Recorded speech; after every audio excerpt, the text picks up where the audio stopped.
Hi everyone, मैं हूं आपकी श्रद्धा दीदी एंड वेलकम टू अपना कॉलेज। आज की वीडियो में हम बात करने वाले हैं कि आप एक वेब डेवलपर कैसे बन सकते हैं। इस वीडियो के अंदर मैंने स्टेप बाय स्टेप आपको बताया क्या क्या चीज़ें आपको करनी पड़ेंगी। मैंने रिसोर्सेज डिस्कस किए हैं, साथ के साथ एवरेज सैलरीज डिस्कस की हैं एक डेवलपर के लिए। And end of the video में मैंने कुछ टिप्स दिए हैं उन कोडर्स को जो शुरुआत कर रहे हैं अपनी प्रोग्रामिंग जर्नी की।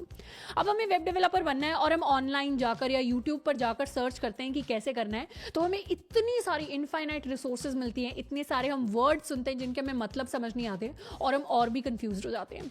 अब इस वीडियो को मैंने इतना सिंपल बनाया है कि इस वीडियो को कोई भी फॉलो कर सकता है और आपको इसके बाद किसी और वीडियो को देखने की बिल्कुल ज़रूरत नहीं पड़ेगी। अब फिर चाहे आप कोई फुल टाइम स्टूडेंट हैं जो अपने प्रोजेक्ट बनाना चाह रहे हैं या प्लेसमेंट के लिए या जॉब्स के लिए वेब डेवलपमेंट सीखना चाह रहे हैं, या आप कोई जॉब कर रहे हैं एंड उसके साथ आप एक नई स्किल सीखना चाह रहे हैं या फ्रीलांसिंग करना चाह रहे हैं, तो ये वीडियो आपके लिए बना है। वेब डेवलपमेंट की बात करें तो ये बहुत प्रैक्टिकल स्किल है। इसके अंदर आप प्लेसमेंट्स, जॉब्स में बैठ सकते हैं, इंटर्नशिप्स ले सकते हैं, फ्रीलांसिंग कर सकते हैं, साथ साथ अपने खुद की वेबसाइट्स बना सकते हैं या फिर इसको एज अ हॉबी आप ट्रीट कर सकते हैं। अब जब भी हम वेब डेवलपमेंट की बात करते हैं तो उससे पहले हमें दो टर्म्स के बारे में पता होना चाहिए। इनमें से एक है फ्रंट एंड और एक है बैक एंड। अगर हम बात करें फ्रंट एंड की तो ये वो हिस्सा होता है जिसके साथ एक यूजर इंटरैक्ट करता है। जैसे अभी आप मेरी यूट्यूब वीडियो देख पा रहे हैं तो इसमें जो जितनी भी चीजें आपको दिखाई दे रही हैं ये सब फ्रंट एंड का पार्ट है। लेकिन बैक एंड में यूट्यूब किस तरीके से उस वीडियो को प्रोसेस करता है, कैसे आपको उस वीडियो को दिखा रहा होता है, वो सारा उसका बैक एंड है। तो फ्रंट एंड डेवलपर्स भी होते हैं, बैक एंड डेवलपर्स भी होते हैं और कुछ डेवलपर्स ऐसे भी होते हैं जो ये दोनों करते हैं, तो उनको हम फुल स्टैक डेवलपर्स कहते हैं। तो ये पूरा का पूरा रोड मैप जो हमने बताया है ये एक फुल स्टैक डेवलपर के हिसाब से बताया है। इसमें आपको जो हिस्सा पसंद आए आप उसमें स्पेशलाइजेशन कर सकते हैं और एक फ्रंट एंड या फिर एक बैक एंड इंजीनियर भी बन सकते हैं। अब सबसे पहला स्टेप जो आपको एक डेवलपर बनने के लिए लेना पड़ेगा वो है फ्रंट एंड सीखना। फ्रंट एंड के अंदर पहली चीज जो हम सीख रहे होंगे वो होगा HTML, दूसरा होगा CSS, तीसरा होगा जावास्क्रिप्ट। अब ये शब्द ना बहुत अजीब से लग सकते हैं क्योंकि शायद आप पहली बार कोडिंग सीख रहे हो, तो मैं बिल्कुल सिंपल तरीके से बता दूं। HTML है हाइपरटेक्स्ट मार्कअप लैंग्वेज। जैसे हम एक वेबसाइट को देखते हैं तो उसका जो बेसिक ढांचा होता है, जो स्ट्रक्चर होता है, उसको बनाने के लिए हम HTML का इस्तेमाल करते हैं।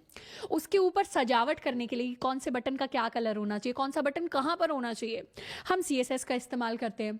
और उसका लॉजिक डिफाइन करने के लिए कि इस बटन को क्लिक करने के बाद मेरी पेमेंट हो जानी चाहिए, इसको बनाने के लिए हम जावास्क्रिप्ट का इस्तेमाल करते हैं। जैसे अगर मेरी वेबसाइट एक घर होती तो उसकी ईंटें लगाने के लिए उसकी 4 दीवारें होंगी, नीचे फर्श होगा, ऊपर छत होगी, ये सारा ढांचा स्ट्रक्चर बनाने के लिए हम HTML को यूज करते। उस कमरे की दीवारों का कलर क्या होगा, सोफे का कलर क्या होगा, बटन्स की शेप क्या होगी, ये सब बताने के लिए हम CSS का इस्तेमाल करते हैं। और उस घर के अंदर कौन से बटन से हमारा फैन ऑन होगा, कौन से बटन से हमारी लाइट ऑन होगी, ये सारा लॉजिक बनाने के लिए हम जावास्क्रिप्ट का इस्तेमाल करते हैं। तो ये तीनों बेसिक टेक्नोलॉजीज आपको सीखनी पड़ेंगी अगर आपको फ्रंट एंड डेवलपर बनना है। तो इसमें HTML के लिए ऑलरेडी एक वीडियो बनाया हुआ है मैंने, जो वन शॉट वीडियो है। मतलब ये एक सिंगल वीडियो देखने के बाद आपको उतना HTML आ जाएगा जितना आपको एक वेबसाइट बनाने के लिए चाहिए। CSS की बात करें तो CSS के लिए बहुत फेमस वेबसाइट है W3 Schools करके। इस वेबसाइट पर आप जा सकते हैं और यहाँ से आप CSS के बारे में सीख सकते हैं, या फिर मैं कुछ डॉक्यूमेंटेशन और रिसोर्सेज भी नीचे आपको डिस्क्रिप्शन बॉक्स में दे रही होंगी जिसमें जाकर आप CSS के बारे में और चीज़ें सीख सकते हैं। अब जब हम CSS की बात करें तो बहुत छोटी सी मिस्टेक है जो काफ़ी सारे स्टूडेंट्स करते हैं कि वो ना शुरुआती स्टेजेस में CSS के मास्टर बनने निकल जाते हैं, यानी कि आपको 100% CSS सीखनी है। तो शुरुआती स्टेजेस में आपको ये गलती करने की बिल्कुल ज़रूरत नहीं है। CSS के अंदर बस कुछ बेसिक चीज़ें हैं जो आपको सीखने की ज़रूरत है। इनमें से आ जाता है कि आप कलर किस तरीके से दे सकते हैं अपनी वेबसाइट के अंदर, बैकग्राउंड किस तरीके का रख सकते हैं, आपकी पैडिंग क्या होती है CSS के अंदर, या फिर आपकी मार्जिन क्या होती है, साथ के साथ ID और क्लास का क्या मतलब होता है। ये सारी चीज़ों की मैंने लिस्ट बना दी है। इसमें एक बॉर्डर भी आप ऐड कर सकते हैं। तो ये सारी चीज़ें बेसिक आपको आती हैं। डिव और स्पैन को सेंटर कैसे करते हैं, इतनी बेसिक चीज़ें आपको आती हैं, तो फिर मतलब आपने ठीक ठाक CSS सीख लिया।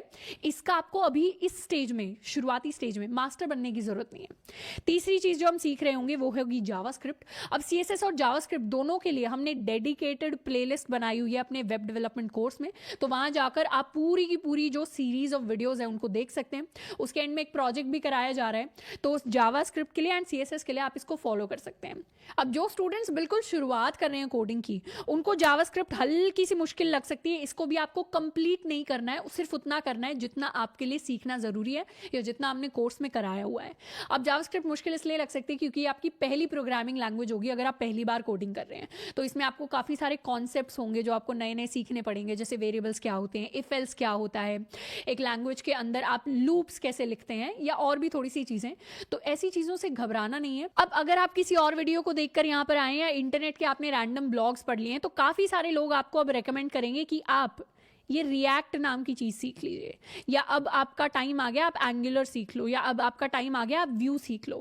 तो मैं आपको बता दूं इस स्टेज में आपको ये तीनों चीज़ें सीखने की बिल्कुल ज़रूरत नहीं है, क्योंकि ये आपको और ज़्यादा कंफ्यूज कर देंगी, क्योंकि आप वेब डेवलपमेंट में अभी सिर्फ शुरुआत कर रहे हैं। यहाँ पर आपका स्टेप नंबर 2 होना चाहिए प्रोजेक्ट्स को बनाने का। अब बहुत ज़्यादा पॉपुलर प्रोजेक्ट्स जो होते हैं, जो लोग यूजुअली बनाते हैं, उसमें हमारे क्लोन्स आ जाते हैं कि फेमस वेबसाइट्स के आप क्लोन्स बना रहे होते हैं। तो यहाँ पर हमें कोशिश करनी है कि हम खुद से डिज़ाइन ना करने लग जाएं एक प्रोजेक्ट को। यूजुअली फेमस वेबसाइट्स हो जाती हैं, जैसे हमारी फेसबुक हो गई, फ्लिपकार्ट हो गई, या अमेजॉन हो गई, इन्होंने अपनी वेबसाइट ऑलरेडी डिजाइन कर लिया है। अब हमें प्रैक्टिस के लिए प्रोजेक्ट बनाना है, तो हम इनका डायरेक्टली डिजाइन कॉपी कर सकते हैं, बस एलिमेंट्स कहाँ पे लगेंगे, फंक्शनैलिटी कैसे बिल्डअप होगी, उसको हमें बैठकर कोड करना है। या फिर एक बहुत पॉपुलर प्रोजेक्ट जो यूजुअली लोग बनाते हैं वो पोर्टफोलियोज होता है, कि आप अपना खुद का पोर्टफोलियो बना सकते हैं। तो उसके लिए मैंने ऑलरेडी एक वीडियो बनाया हुआ है, उसको जाकर आप बेसिक देख सकते हैं कि पोर्टफोलियो बनाना क्यों इंपॉर्टेंट है। साथ के साथ ये वो स्टेज है जब आपको बूटस्ट्रैप को एक्सप्लोर करना है। बूटस्ट्रैप की मदद से आपका CSS वाला जो पार्ट है ना, डिजाइनिंग वेबसाइट वाला पार्ट, वो बहुत आसान हो जाता है। और इसको आप एक बार एक्सप्लोर कर लेंगे तो आपके लिए आसान होगा बहुत अच्छी तरीके से एक वेबसाइट के एलिमेंट्स को बनाना।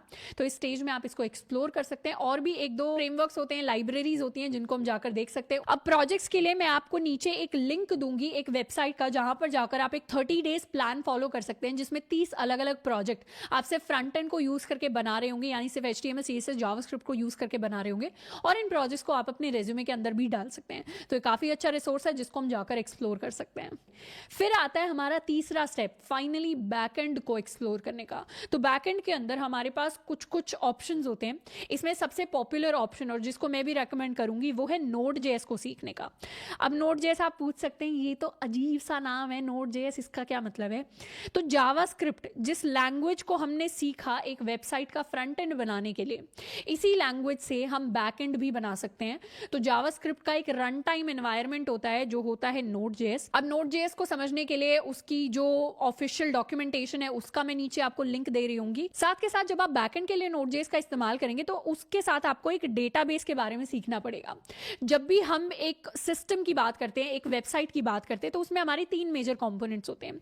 इनमें से एक होता है हमारा फ्रंट एंड, एक होता है हमारा बैकएंड, और एक होता है हमारा डेटाबेस। डेटाबेस के अंदर हमारा सारा डेटा स्टोर्ड होता है। तो हम Amazon का एग्जांपल लें, तो Amazon पर आप जाकर सामान देखते हैं तो वो आपको फ्रंट एंड में दिखाई देता है। उसके बाद आप उसको खरीदना चाहते हैं तो हमारे बैकएंड के पास रिक्वेस्ट जाती है, और फिर जब आप खरीद लेते हैं तो डेटाबेस में अपडेट हो जाता है कि आपने वो सामान खरीद लिया। तो आपकी यूजर डिटेल्स में वो आपको दिखाई देने लग जाता है। तो इस तरीके से कुछ प्रोसेस होता है कि बैकएंड यूजुअली जो है डेटाबेस के साथ इंटरैक्ट करता है, डेटाबेस बैकएंड के साथ, एंड फाइनली फ्रंट एंड को रिजल्ट लाकर देता है। तो 3 मेजर पिलर्स होते हैं, backend, front end and database. अब Node.js के साथ जो डेटाबेस मैं रेकमेंड करूंगी वो है MongoDB। डेटाबेसेस 2 टाइप के होते हैं, एक तो कि टेबल की फॉर्म में डेटा स्टोर्ड है, एक की टेबल की फॉर्म में डेटा स्टोर्ड नहीं है। तो जिसमें टेबल की फॉर्म में डेटा स्टोर्ड नहीं होता उसका एक जो एग्जाम्पल है वो MongoDB है। इसके बारे में आपको डिटेल्ड वीडियो चाहिए, आपको बिल्कुल समझ नहीं आया MongoDB क्या होता है, तो उसके बारे में आप मुझे नीचे कमेंट करके बता सकते हैं, मैं आपको एक वीडियो लाकर दे दूंगी।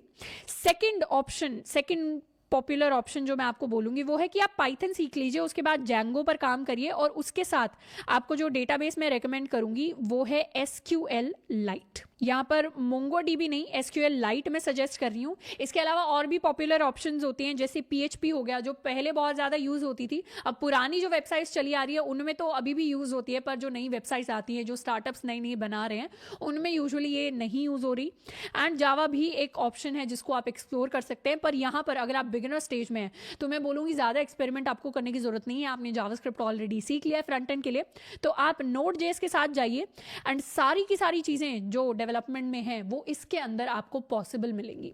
तो MongoDB के डॉक्यूमेंटेशन का मैं आपको लिंक दे रही हूँगी, Node.js के डॉक्यूमेंटेशन का आपको लिंक मिल जाएगा। अब जब आप बैकएंड कर रहे होंगे तो उसके साथ साथ आप काफ़ी सारे कॉन्सेप्ट्स को सीख रहे होंगे, जैसे कि एक API क्या होती है, या फिर हमारी नेटवर्क प्रोटोकॉल्स क्या होती हैं, HTTP का क्या मतलब होता है। इसके साथ साथ आप कुछ बेसिक लिनक्स कमांड्स के बारे में सीख रहे होंगे, एंड आपको सीखना पड़ेगा गिट और गिटहब के साथ काम कैसे करना है। अब APIs के बारे में एक डेडिकेटेड वीडियो वीडियो बनाया हुआ है, लिनक्स ऑपरेटिंग सिस्टम के बारे में एक डेडिकेटेड वीडियो बनाया हुआ है। अगर आपको कमांड्स के बारे में भी चाहिए तो उसके बारे में भी आप मुझे नीचे बता सकते हैं। बाकी मैं आपको सजेस्ट नहीं करूंगी कि आप इन चीजों के अभी इतना डिटेल में जाएं, क्योंकि आप अभी बिगिनर हैं, तो आपको फ्रंट एंड के साथ कंफर्टेबल होना पड़ेगा। अब स्टेप नंबर 4 हमारा होगा कि अब हम फुल स्टैक प्रोजेक्ट्स बनाएंगे, यानी जिसमें फ्रंट एंड बैक एंड और एक डेटाबेस भी होगा। अब हमने ऑलरेडी 1 से 1.5 महीना जो है वो फ्रंट एंड सीखने में लगा दिया होगा, और बैक एंड सीखने में अगर हम फुल टाइम पूरा दिन बैठकर सिर्फ बैक एंड नहीं सीख रहे तो हमें 2 से 3 महीने लग सकते हैं। उसके बाद डेटाबेस की बेसिक नॉलेज के लिए आपको 15 दिन लग सकते हैं, जिसमें जो भी डेटाबेस पर आप काम कर रहे हैं उसके बारे में आप सीख सकते हैं। अब ये सारी चीजें जब आप कर लेंगे थोड़ा टाइम लगाकर, तो आप एक प्रोजेक्ट बना पाएंगे। काफी सारे पॉपुलर प्रोजेक्ट आइडियाज होते हैं, तो इसके बारे में भी आपको वीडियो चाहिए तो आप मुझे नीचे कमेंट करके बता सकते हैं। नहीं तो मैं आपको अर्ज करूंगी कि जिस भी प्रोजेक्ट पर आप काम करेंगे वेब डेवलपमेंट करने के बाद, उसके बारे में आप मुझे नीचे बताइएगा जरूर कि आप किस तरीके के प्रोजेक्ट्स बना रहे हैं। एंड फाइनल स्टेप आपका होगा कि आप इस प्रोजेक्ट को होस्ट करना सीखें। अब होस्टिंग के लिए काफी सारे पॉपुलर प्लेटफॉर्म्स होते हैं जिनको आप एक्सप्लोर कर सकते हैं। नहीं तो आपको फुली मतलब पे करके होस्ट करना है तो पॉपुलर सर्विसेज हमारी AWS हो जाती है, एज़्योर हो जाता है, डिजिटल ओशन हो जाता है। बाकी आपको डिजिटल ओशन पर शायद कुछ फ्री क्रेडिट्स भी मिलते हैं, बाकी कुछ वेबसाइट्स पर फ्री क्रेडिट्स मिलते हैं, तो वहां आप होस्ट करके देख सकते हैं कि एक लिंक के थ्रू आप अपने प्रोजेक्ट पर कैसे जा सकते हैं। अब स्टेप नंबर 5 जो होगा आपकी जर्नी में, एक बार आपने फुल स्टैक प्रोजेक्ट्स बना लिए, जिसमें मैं आपको सजेस्ट करूंगी कि आप यहां पर मिनिमम 2 फुल स्टैक प्रोजेक्ट्स बनाएं। एंड फ्रंट एंड के भी प्रोजेक्ट्स बना रहे हैं तो मिनिमम 2 प्रोजेक्ट्स आपको बनाने हैं। उसके बाद आप फ्रंट एंड लाइब्रेरीज या फ्रेमवर्क्स को सीखना शुरू करें। तो इसमें हमारे पास कुछ पॉपुलर ऑप्शंस होते हैं। एक तो होता है रिएक्ट JS को सीखना, ये अगेन जावास्क्रिप्ट पर बेस्ड है, तो मैं इसी को रेकमेंड करूंगी कि आपने एक बार शुरुआती स्टेजेस में सीख लिया है तो आप इसी के साथ कंटिन्यू करें। दूसरा होता है हमारा एंगुलर को सीखना, और तीसरा होता है हमारा Vue.js को सीखना। अब इन तीनों के बारे में मैं अभी आपको डिटेल में नहीं बताऊंगी, क्योंकि अभी आप शुरुआत में क्या करने वाले हैं, 1-1.5 महीना आप सिर्फ फ्रंट एंड सीखने वाले हैं, और अभी आप बैक एंड के बिल्कुल डिटेल में चले जाएंगे, या फिर आप फ्रंट एंड फ्रेमवर्क्स के, लाइब्रेरीज के बिल्कुल डिटेल में चले जाएंगे तो आप बहुत कंफ्यूज हो जाएंगे। पहले मैं चाहती हूँ कि आप 1-1.5 महीना लगाकर पूरे वेब डेवलपमेंट का जो एटमॉस्फेयर होता है, एनवायरमेंट होता है कोडिंग का, उसके साथ फेमिलियर हो जाएं। उसके बाद आप मुझे नीचे कॉमेंट करके बता सकते हैं, और इन टेक्नोलॉजीज के बारे में फिर मैं डेडिकेटेड वीडियोस आपके लिए बना दूंगी। तो स्टेप 5 खत्म होते होते अब आप वेब डेवलपमेंट के बारे में काफी सारी चीजें एक्सप्लोर कर चुके होंगे, और अब अगर आपको बहुत ही अच्छा एक्सपर्ट लेवल डेवलपर बनना है तो जिस भी चीज में आपको सबसे ज्यादा इंटरेस्ट आया, वो फ्रंट एंड भी हो सकता है, वो बैक एंड भी हो सकता है, वो इनफैक्ट डेटाबेसेस भी हो सकते हैं, उस चीज में आप स्पेशलाइज कर सकते हैं। नहीं तो आप एक फुल स्टैक डेवलपर बन सकते हैं। अब एवरेज सैलरीज की बात करें तो मैं ग्लासडोर के फिगर्स यहाँ पे आपको बता रही हूँ कि एक फ्रंट एंड डेवलपर की average salary, starting salary India के अंदर होती है 5 LPA, एंड एक बैक एंड डेवलपर की सैलरी इंडिया के अंदर होती है 6.8 LPA यानी लैक्स पर एनम। अब ये जो सैलरी होती है ये आपकी एक्सपर्टीज कितनी है, या आप कहां पर जाकर फाइनली काम करने वाले हैं, आपका ईयर्स ऑफ एक्सपीरियंस कितना हो गया है, उस हिसाब से ये बढ़ती रहती है। And in fact one of the top packages आप लेकर जा सकते हैं अगर आपने बहुत अच्छा एक्सपीरियंस इस फील्ड में गेन कर लिया है, और आप जो भी काम करते हैं उसको आप बहुत अच्छे तरीके से करते हैं एंड बहुत फास्ट करते हैं। अब मैं यहाँ पर बहुत ही क्विकली 3 टिप्स देने वाली हूँ बिगिनर्स के लिए जो अपनी कोडिंग की जर्नी की पहली बार शुरुआत कर रहे हैं वेब डेवलपमेंट को लेकर। इसमें से सबसे पहले है कि लर्न बाय कोडिंग, यानी आपको कोडिंग करके चीजें सीखनी है। कोडिंग ऐसी चीज नहीं है जिसको आप सिर्फ एक वीडियो देख के आपको लगे कि हाँ अब मैंने देख लिया, आपने ट्यूटोरियल का वीडियो देख लिया और फिर आप मान ले कि आपने भी सीख लिया है। जब तक आप अपना लैपटॉप या कंप्यूटर खोलकर उसमें एक्चुअली कीज टाइप नहीं करेंगे, खुद से चीजें नहीं सोचेंगे, आपके जब तक एरर्स नहीं आएंगे तब तक आपको असली कोडिंग नहीं आएगी। तो आपको एक्चुअली बैठकर चीजें कोड करनी है और आपको करते हुए चीज़ों को सीखना है। दूसरी मिस्टेक जो काफ़ी सारे बिगिनर्स करते हैं वो है क्विट करने की। तो यहाँ पे मैं आपको टिप दूंगी कि बिल्कुल भी क्विट मत करिए। अगर आप बीच में क्विट कर देंगे तो आप कुछ महीनों बाद दोबारा से शुरुआत से शुरू करने की कोशिश करेंगे एंड उसके बाद आपको पुरानी चीज़ें दोबारा से सीखनी पड़ेंगी एंड आपको उतना ही टाइम लगेगा।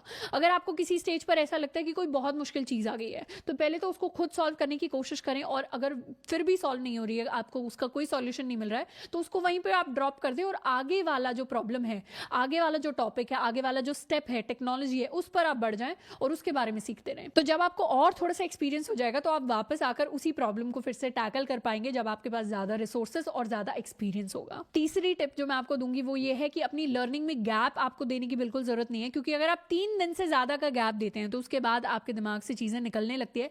इनफैक्ट आप कोई भी नई स्किल सीख रहे हैं, कोई भी स्किल सीख रहे हैं, 3 दिन से ज्यादा अगर आप उसको नहीं करेंगे तो आप उसको भूलने लग जाएंगे। तो डेवलपमेंट ऐसी चीज है जिसको आपको भूलने नहीं देना है, आपको उसको रेगुलरली प्रैक्टिस करते रहना है, चाहे वो स्मॉल इंटरवल्स में आप करें अगर आप ज़्यादा टाइम डेडिकेट नहीं कर पा रहे हैं, लेकिन बीच में अगर आप बहुत दिनों का गैप दे देंगे तो आपको शुरुआत से चीज़ें सीखनी पड़ेंगी। तो आई होप कि इस एक्सटेंसिव वीडियो के अंदर हमने काफ़ी क्लियरली समझ लिया है कि हमें इस वेब डेवलपमेंट की जर्नी की शुरुआत कैसे करनी है, क्या क्या स्टेप्स हमें फॉलो करने हैं, और सबसे पहली चीज़ हमें क्या करनी है कि फ्रंट एंड के साथ फेमिलियर होना है। क्योंकि बहुत सारी चीज़ें जो आपको लग रहा होगा कि आप रोड मैप्स देख रहे हैं, वीडियोस देख रहे हैं, इतनी कंफ्यूजिंग हो जाती हैं, वो तब कंफ्यूजिंग नहीं लगेंगी जब आप 1-1.5 महीना इस चीज़ पे इन्वेस्ट कर देंगे और सिर्फ इस टेक्नोलॉजी का, इस पूरी चीज़ का आप एक छोटा सा पार्ट सीख लेंगे।